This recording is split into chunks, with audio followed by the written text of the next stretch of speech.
Good morning students. Today we will do brain teasers of unit 4 and here are question 1 and part A of question 1 is tick the correct answer.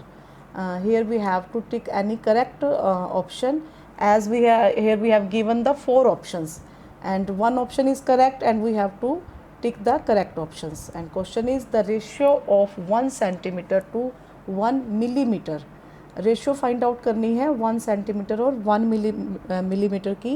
तो as we all know the unit of the जो numbers हैं उनके unit same होनी चाहिए and here we have the unit centimetre and millimetre. तो firstly we have to make them same. तो centimetre is greater than millimetre, centimetre millimetre से बड़ा है तो हम we will convert centimetre into millimetre. तो as we all know 1 centimetre is equal to 10 millimetre. 1 centimetre is equal to 10 millimetre. So here we have to find the option 10 ratio 1 क्योंकि 1 centimetre 10 millimetre के equal हो गया है. 1 millimetre is 1 and ratio of 10 is to 1. अब ये 10 is to 1 में ये तो लोएस्ट टर्म में ही है तो हमारा यही आंसर आएगा. तो हम देखेंगे which one is the correct. Second option is correct. ये इससे मैच कर रही है. It means we put the sign of tick on the second option. Now come to part B. Question is fill in the box so that box ये blank box है 1 and 0.5 are in continued proportion. हमने इस box में वो number fill करना है ताकि ये जो हमारे पास टर्म्स दी हुई हैं ये कंटिन्यूड प्रपोर्शन में हो. तो अब आप देखोगे कंटिन्यूड प्रोपोर्शन में क्या होता है, जो सेकंड और थर्ड टर्म होती है वो क्या होती है, रिपीट होती है. तो here 1 is the second term पे है ना, ये फर्स्ट है ये सेकंड है और यहाँ पर ये थर्ड नंबर पे दिया हुआ है. तो इट मीन्स जो 1 है वो सेकंड और थर्ड यहाँ पे 1 रिपीट हो जाएगा. तो हमारे पास क्या होगा, फर्स्ट टर्म में ब्लैंक बॉक्स आ जाएगा, then we have 1, then again 1 and 0.5. अब बेटा क्योंकि ये प्रोपोर्शन में ही है चारों टर्म्स तो product of means is equal to product of extreme. ये इक्वल होगा क्योंकि हमको क्या बताया है कि ये कंटिन्यूड प्रोपोर्शन में है. तो it means product of means is equal to product of extreme.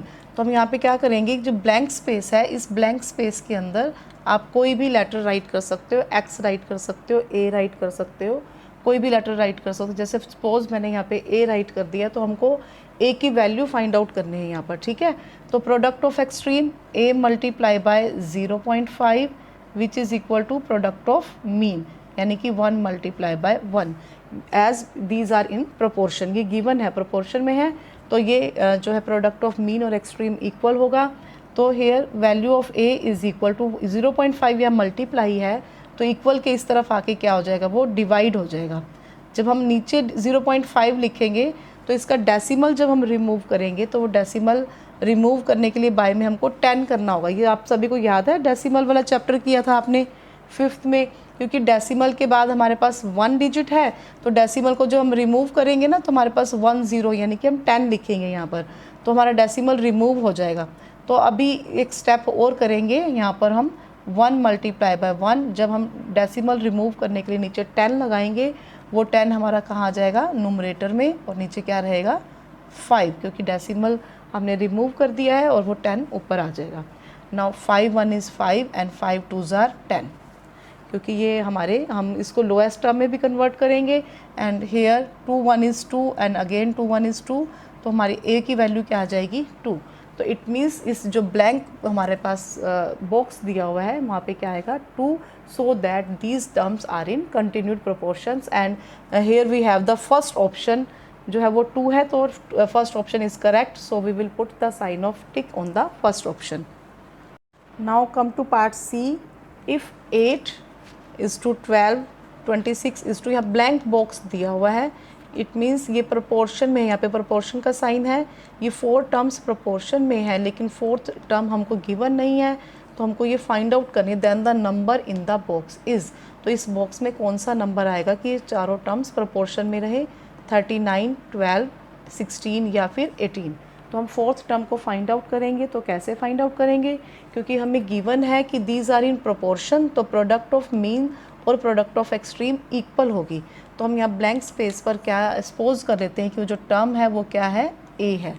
Now product of extreme is 18 multiply by A is equal to product of means, and means में क्या मल्टीप्लाई करेंगे, 12 मल्टीप्लाई बाय 26।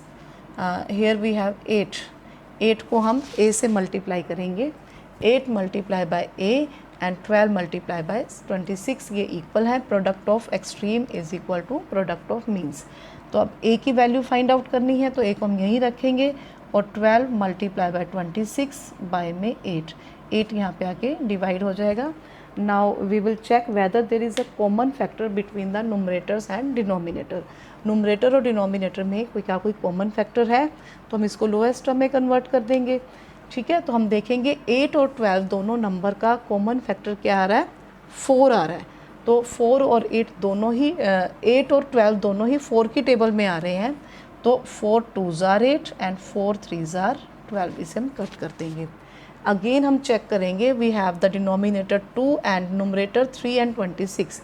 क्या यहाँ पर भी कोई कॉमन फैक्टर है? 3 और 2 तो दोनों ही प्राइम नंबर्स हैं, तो इनके बीच में कॉमन फैक्टर नहीं होगा, 1 होगा। 26 और 2 से जो है 26 को हम 2 से डिवाइड कर सकते हैं। आप सभी ने डिविजिबिलिटी रूल पढ़ रखी है ना यूनिट 2 में। तो जब भी किसी भी नंबर के वंस प्लेस पर 0 2 4 6 हो तो 2 से डिवाइड होते हैं। तो इट मीन्स 26 भी 2 से डिवाइड होगा। तो 2 की टेबल में 2 1 is 2, इसको हम कट करेंगे, 2 1 is 2 एंड 2 3s are 6, यानी कि 13 पर ये कट हो जाएगा। 13 2s are 26 होता है ना, तो 13 3s are 39। तो it means here are first option is correct. तो हम फर्स्ट पर टिक का साइन करेंगे, और जो ये हमने नीचे किया है ये सभी हमारा रफ वर्क है, ये रफ नोटबुक पे करना है और आपने सिर्फ जस्ट बुक में ही आपने टिक के साइन मार्क करना है। Now come to part D. The cost of 6 chocolates is ₹210, then the cost of 4 chocolates is, here 6 chocolates की कॉस्ट गिवन है 210 है एंड 4 चॉकलेट्स की कॉस्ट फाइंड आउट करनी है। तो ये क्वेश्चन किस वर्कशीट से रिलेटेड है? यहाँ पर यूनिटरी मेथड यूज़ करना है, वर्कशीट 3 से रिलेटेड है ये क्वेश्चन। याद है सभी को? यूनिटरी मेथड में हम क्या करेंगे, firstly we will find the cost of 1 chocolate. 1 chocolate की कॉस्ट फाइंड आउट करेंगे बाय डिवाइडिंग। डिवीज़न मेथड से हम 1 चॉकलेट की कॉस्ट फाइंड आउट करेंगे, एंड क्योंकि हमको यहाँ पर 4 चॉकलेट्स की कॉस्ट फाइंड आउट करनी है तो हम उसके बाद क्या करेंगे, मल्टीप्लिकेशन से 4 चॉकलेट की कॉस्ट फाइंड आउट करेंगे। यूनिटरी मेथड में हम 2 ऑपरेशंस अप्लाई करते हैं। Firstly we will divide to find the cost of unit. Unit means 1 चीज़ की कॉस्ट फाइंड आउट करेंगे डिवीज़न से, फिर जो मोर देन 1 की कॉस्ट हमको फाइंड आउट करनी होगी तो उसे हम कैसे फाइंड आउट करेंगे, मल्टीप्लाई से। ओके, स्टेटमेंट क्लियर होगी? तो firstly we will divide and then we will multiply. तो कॉस्ट ऑफ 6 चॉकलेट्स रफ में करेंगे, कॉस्ट ऑफ 6 चॉकलेट्स, ये आपने रफ में ही करना है, फेयर में नहीं करना, is equal to ₹210। Then cost of 1 chocolate is equal to 210 divided by 6।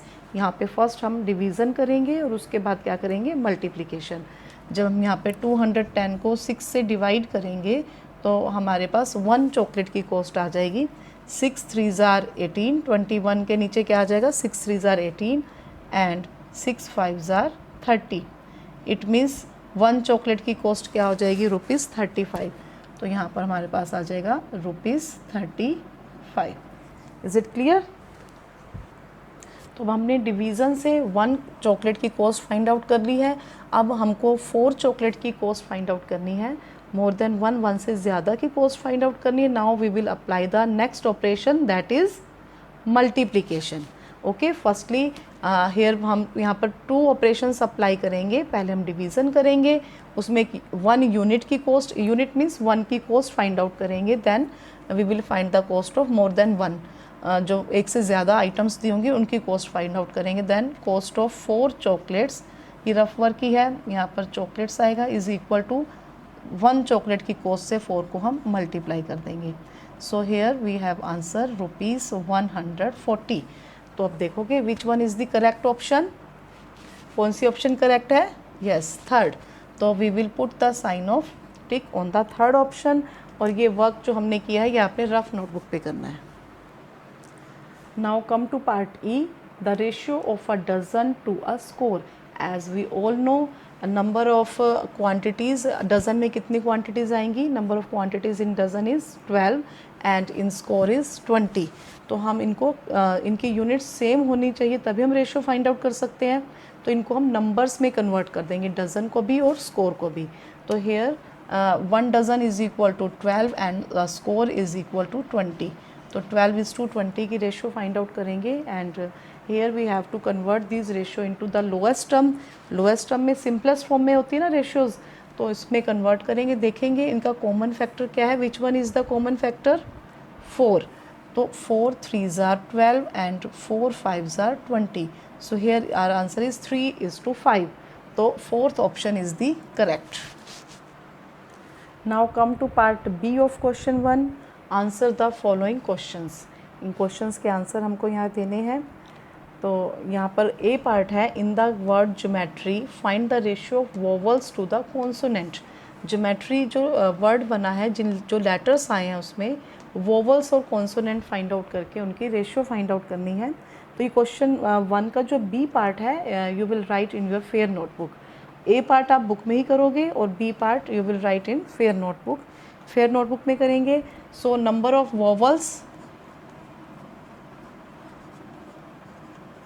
Number of vowels कितने हैं इसमें देखेंगे। वोवल्स सभी को याद है कौन से होते हैं, बोलिए सभी। Yes, A E I O and U. अब देखो यहाँ पे कौन कौन से वोवल्स आए हुए हैं, ई है, ओ है और ई फिर से रिपीट हो रहा है, यानी कि number of vowels are is equal to 2। Vowels 2 हैं तो कॉन्सोनेंट हम फाइंड लिखेंगे। अब यहाँ पे नंबर ऑफ कॉन्सोनेंट कितने रह गए, अब number of consonants is equal to, देखो 1 2 3 4 एंड 5, क्योंकि टोटल लेटर्स हमारे पास 8 हैं और इसमें से ई वोवल रिपीट हो रहा है। तो नंबर ऑफ वोवल्स तो 2 है और कॉन्सोनेंट 5 है। तो वोवल्स टू कॉन्सोनेंट की रेशियो फाइंड आउट करनी है। तो यहाँ हम क्या लिखेंगे, vowels to consonant is 2:5. Now come to part B. Statement is 12 bags of wheat weighs 96 kg. How much will 20 similar bags weighs? यानी कि wheat के 12 bags थे जिनका वेट 96 kg था। तो हमको 20 सिमिलर बैग, सेम ही वैसे ही बैग है, उनका वेट फाइंड आउट करना है। तो this question is related to which method, unitary method. Third worksheet से रिलेटेड है ये। तो यहाँ पर हम यूनिटरी मेथड यूज़ करेंगे क्योंकि हमें क्वेश्चन में भी 12 बैग्स का ही मोर देन 1 की वेट मालूम है और मोर देन 1 का ही फाइंड आउट करना है। तो इसके लिए हम क्या करेंगे, फर्स्ट स्टेप में we will divide to find the weight of 1 bag, then we will multiply to find the weight of more than 1 bags.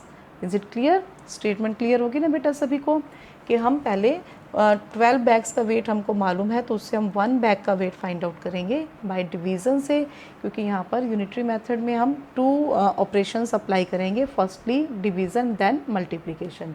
So weight of 12 bags of wheat is equal to 96 kg, then weight of 1 bag of wheat is equal to 96 divided by 12 which is equal to 8 kg आ जाएगा। 1 bag का wait हमें मालूम है, अब हम 20 bag का weight find out कर लेंगे। 20 बैग का वेट 1 बैग से ज़्यादा होगा, so we will multiply here. 20 को हम 8 से मल्टीप्लाई करेंगे, 28 आर 160। तो 20 बैग्स का वेट क्या हो जाएगा, 160 kg। वैसे भी आप चेक कर सकते हो कि 12 बैग का वेट 96 है तो 20 का उससे ज़्यादा होगा, तो आंसर क्या आएगा हमारे पास, 160 kg। Now come to part C of question 1। जो बी पार्ट है उसके पार्ट सी पर आएंगे हम। विच इज़ ग्रेटर, 3:4 और 5:6। 2 रेशियोज़ गिवन है, हमको यहाँ फाइंड आउट करना है कौन सी रेशियो बड़ी है। So we will apply here cross multiplication method. यहाँ पे क्रॉस मल्टीप्लिकेशन से हम करेंगे 3/4 और 5/6, इन दोनों रेशियोज़ को हम फ्रैक्शंस की फॉर्म में राइट करेंगे, फिर क्रॉस मल्टीप्लाई करेंगे 3 को 6 से एंड 5 को 4 से। तो 3 6 are 18 and 5 4 are 20। Which one is greater in 20 and 18? 20 is greater. अब 20 बड़ा है तो 20 इन 2 नंबर से बना है 5 एंड 4 से, तो इन दोनों में से विच one is the numerator, numerator कौन सा है 5 और 4, नुमरेटर है हमारे पास 5 एंड 4 क्या है डिनोमिनेटर है, तो जो नंबर नुमरेटर होता है वही फ्रैक्शन बड़ा होगा। It means 5/6 is greater than 3/4, और इसे हम कैसे रीड कर सकते हैं 3/4 इज़ लेस दैन 5/6, तो 5/6 बड़ा है तो 5/6 is greater. Now come to part D, find the ratio of 125 milliliter to 5 liters and here the units of जो यहाँ पे टर्म्स दी हुई हैं उनके यूनिट्स डिफरेंट हैं, तो हमें रेशियो की टर्म्स की जो यूनिट्स हैं उनको सेम करना होगा। And which one is greater, litre and millilitre में से लीटर बड़ा है तो हम लीटर को किस में कन्वर्ट कर देंगे मिलीलीटर में। As we all know 1 liter is equal to 1000 milliliter, सो 5 liter is equal to, we will multiply the number of liters by 1000, number of liters 5 को हम 1000 से मल्टीप्लाई करेंगे to convert it into milliliter, and here we have 5000 milliliters. अब units same हो गई हैं दोनों की, तो अब हम इनकी रेशियो फाइंड आउट करेंगे 125 एंड 5000 की।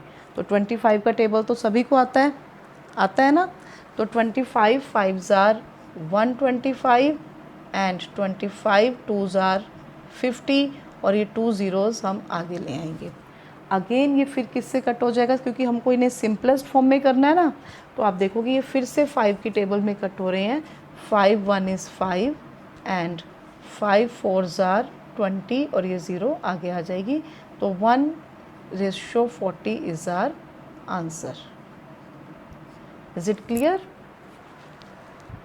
Now come to part E, find the number in the box if, हमको ये बॉक्स का नंबर फाइंड आउट करना है। If these are in proportion, ये प्रोपोर्शन में ऑलरेडी गिवन है, तो इट मीन्स जो प्रोडक्ट ऑफ मीन्स है वो इक्वल है प्रोडक्ट ऑफ एक्सट्रीम्स के। तो हमारे पास दीज आर द मीन्स, यहाँ पे मीन्स में क्या है 6 एंड 55, और एक्सट्रीम में क्या है ये blank box and 11।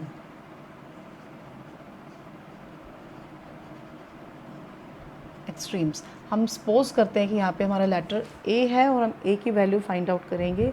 As these are in proportion, ये प्रोपोर्शन में ऑलरेडी गिवन है, तो product of extreme is equal to product of means, यानी कि a multiply by 11 is equal to 6 multiply by 55।